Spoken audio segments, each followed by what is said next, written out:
Abramovich, Roman Abramovich, Roman Abramovich, Roman Abramovich, Roman Abramovich. What's up the Chels? 1-0. Welcome back to CBC. Welcome back to Chelsea Bola Channel. Jumpa lagi di episode ke-203. Kemarin kita sudah membahas preview match antara Chelsea versus Copenhagen. So buat teman-teman yang ketinggalan dapat langsung klik link di atas. Oke, jadi di episode kali ini tentu saja kita akan membahas review match Conference League di leg kedua antara Chelsea versus Copenhagen. So, first thing first, before we get started, buat teman-teman yang pertama kali menonton channel CBC ini dapat langsung klik tombol subscribe, dan buat kalian sebelum lanjut menonton pastikan kalian sudah mengklik tombol like.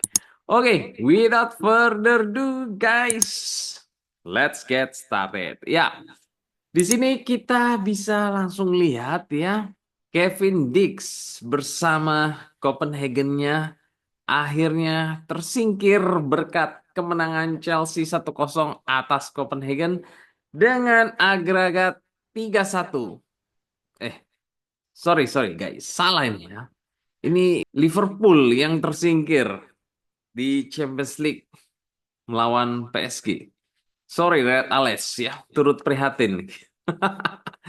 Ya, nggak boleh gitu guys ya. Sesama Liga Inggris kita ini harus dukung dimanapun mereka ini berkompetisi ya. Oke, kita kembali lagi ke pertandingan. Dan Chelsea akhirnya menang tipis 1-0 setelah ya jujur ya, CBC itu ngantuk bener saat di babak pertama. Ya. Tidak ada serangan yang berarti, dominasi ball position sangat sangat tidak berarti juga.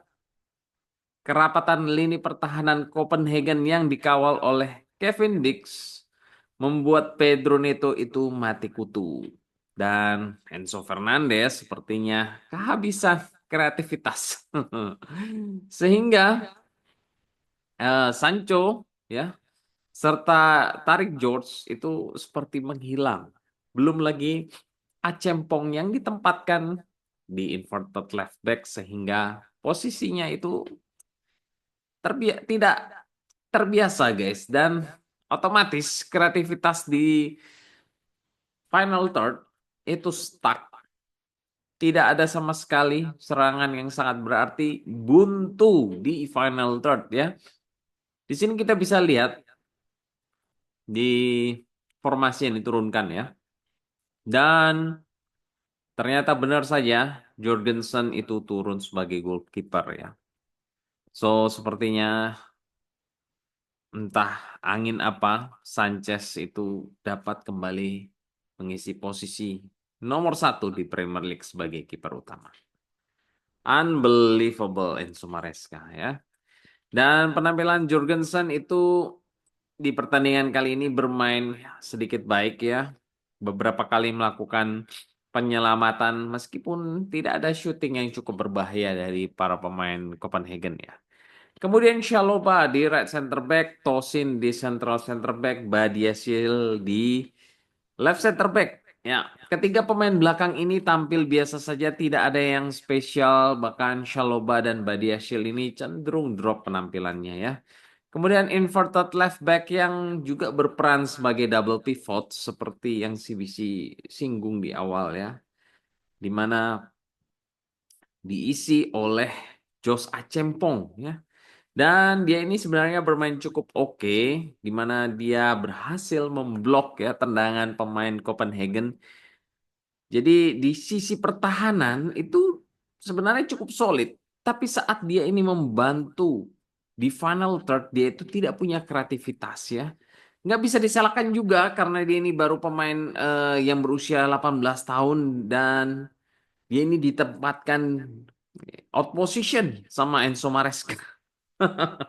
Kan sebenarnya posisi naturalnya itu di right center back ya, ataupun right back, tapi ini di inverted left back.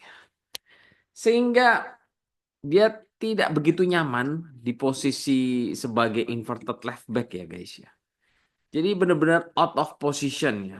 Kemudian Caicedo, dia ini sebagai defensive midfielder tampil luar biasa, dan juga Enzo ya sebagai box to box sepertinya bermain buruk ya. Sering salah passing dan juga kreativitasnya itu tidak terlihat di pertandingan kali ini. Sering salah umpan, dan Kernan Dewsbury Hall yang tampil sebagai attacking mid, di mana menurut CBC dia ini menjadi man of the match ya. Wow. From zero to hero. Very very good dari Kernan Dewsbury Hall guys. Ya, you deserve it man. Ya. Dan akhirnya setelah kita menunggu sekian lama, kali pertama Kenan Dewsbury Hall ini dapat menampilkan penampilan terbaik, di mana seperti yang CBC katakan berkali-kali, Kenan Dewsbury Hall ini tidak cocok ditempatkan sebagai box to box, tapi dia ini lebih cocok mengisi attacking midfielder ya di posisi dari Cole Palmer, dan di pertandingan kali ini akhirnya dia diberi kesempatan untuk membuktikannya. Dan voila, dia tampil luar biasa dengan melakukan kombinasi serta passing-passingnya itu akurat ke depan, dan tentu saja dia mencetak gol tunggal di menit ke-55, memanfaatkan create chances dari Marc Cucurella ya.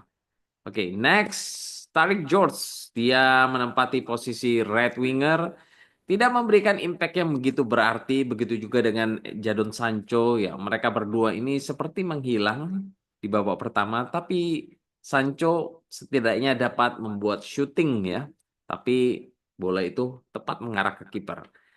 Dan juga si George ya, dia ini mendapatkan kesempatan momentum untuk dia ini mencetak gol, ataupun dia dapat saja memberikan assist apabila dia ini tidak egois ya. Oke, next striker kita Pedro Neto, dia tampil sangat energik, tapi ya dia ini kesulitan mencari partner untuk membongkar pertahanan dari Copenhagen, karena winger kita dan juga attacking mid kita serta box to box kita di babak pertama itu unbelievable ya, unreal guys. Oke, next di babak kedua, baru permainan dari Chelsea itu lebih hidup setelah Marco Cucurella dan Cole Palmer itu masuk menggantikan Achempong dan juga si Enzo Fernandez, kapten kita. Ya, menurut CBC, pemain terbaik kedua di match kali ini itu adalah Marco Cucurella. Dia ini tampil luar biasa, benar-benar dia mengalirkan bola ke depan, bahkan juga dia itu meng-create chances untuk Kernan Dewsbury Hall itu dapat mencetak gol ya.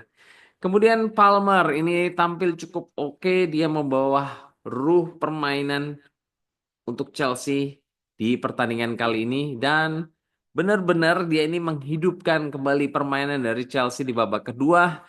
Namun beberapa kali dalam beberapa kesempatan dia ini kembali lagi tampil masih egois ya, di mana ada dua kesempatan, ada Genesis itu kosong di sisi sebelah kanan, begitu juga dengan Nkunku di sisi sebelah kiri, tapi Palmer itu malah ngotot untuk syuting dan hasilnya itu terkena blok dan juga melebar ya. Next, Nkunku dan James ya.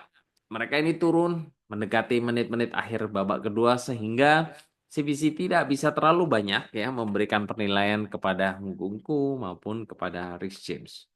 Oke, next match di Conference League, Chelsea ini akan menghadapi Legia Warsaw di perempat final pada tanggal 10 April di leg pertama. Ya, Legia ini perwakilan dari Polandia yang berhasil lolos dari lubang jarum saat mereka itu menang atas Molde, tim dari Norwegia ya, di mana mereka ini menang lewat perpanjangan waktu.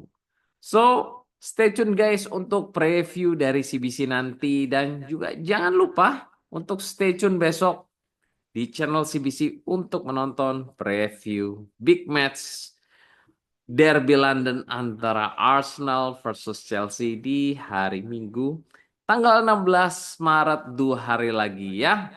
Well, jujur dengan permainan Chelsea seperti ini, CBC agak khawatir.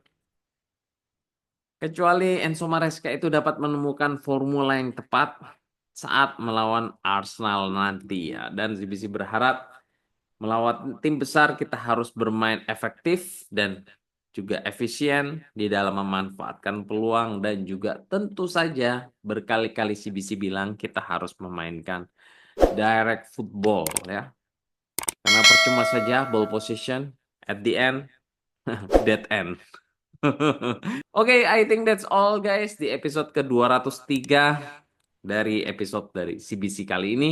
Don't forget to support channel CBC ini by subscribe, like, dan share. Thank you for watching. Take care, God bless, and happy weekend. Keep the blue flag flying high, guys. Come on the Charles.